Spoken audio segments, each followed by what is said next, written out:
What's going on there, YouTube? This is Quinn, that's Snazzy iPhone Guy, and this is the video review of the Avatar S gaming mouse by NZXT.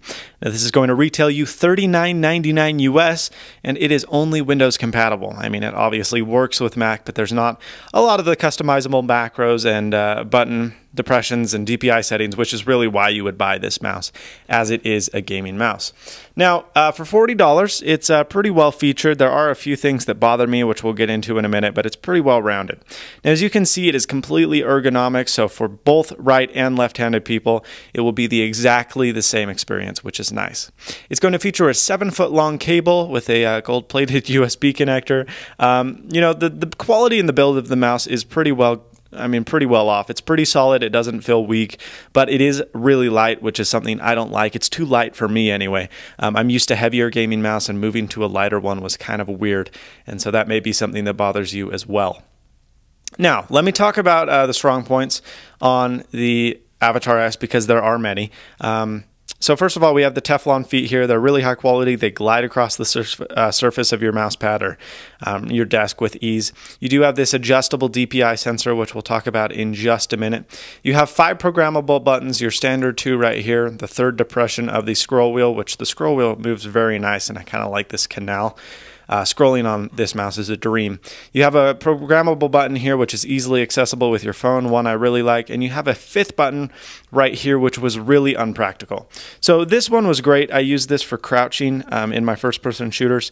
It was just super easily accessible. I really liked it, but this one was a really big pain in the butt to hit. It's just not that accessible. You either have to hit it with your 4th finger in a really awkward position, causing your fingers to roll off the side of the mouse, or you'd rock all 5 fingers, which is really what most gamers do, but hitting this mouse with your pinky is just not suitable.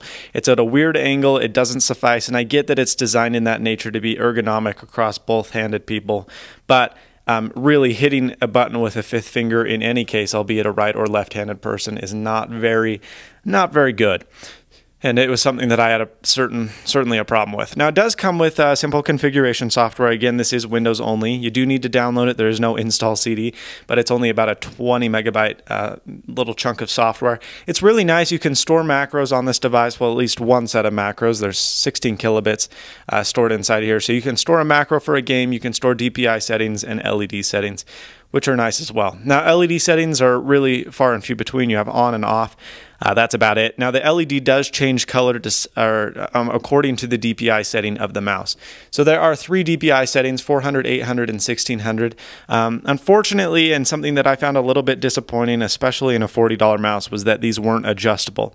They're fixed. You know, they're static. You can't get somewhere in between if that's, you know, somewhere you want to be. I found 600, quite honestly, to be, or excuse me, 400 to be really quite slow. 800 was good. I liked 800 for a lot of gaming that I did, and 1600 was the best for first-person shooter in that style.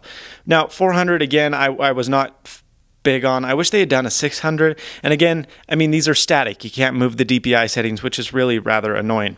Now, the DPI settings, remember, 400, 800, 1600 are denoted by 3 LED colors, red, pink, and blue. So as you can see, it's currently in 1600 DPI mode right now. Now, so we've talked about stored macros, we've talked about changing LEDs, we've talked about the nice Teflon feet. It does come in black or white, and that's really the mouse. I mean, it's super basic. There's not a whole lot to it. However, there are a lot of things that I do not like, despite this mouse being pretty dang good for 39 bucks. First of all, it's a little too light. I already talked about this a little, but again, for bear claw gamers, and for people that like a heavy weight, this is going to be an extremely awkward mouse for you to use. It is super light. I wish it was at least a little bit heavier. I'm not talking about like a 10-pound mouse like some gaming mice are, but it really does have almost no weight to it, which is quite bothersome. Also, again, look at how flat that surface is. There's no arc, so if you're used to fatter bear claw style gaming mouses, as I am, and really even regular mouses, I mean, my Logitech Performance MX is total bear claw style, this is going to be really awkward. It was kind of reminiscent of the Magic Mouse, and really my hand got cramped up, and it was really uncomfortable after probably about even 45 minutes of gaming. So that is something to note, and something that I wasn't big on. Again, yeah, I don't like the fixed resolution settings. Some won't care, but I wish they were a little bit more adjustable. We talked about the elongated body, and not big on that either. And really last but kind of not least, it's a little bit expensive for a $39.99 mouse. It's so simple. There's not a lot of programmable buttons. It only stores one macro. I mean, it's a good mouse in that it does what it advertises. It's a simple, super basic mouse for people that aren't hardcore gamers.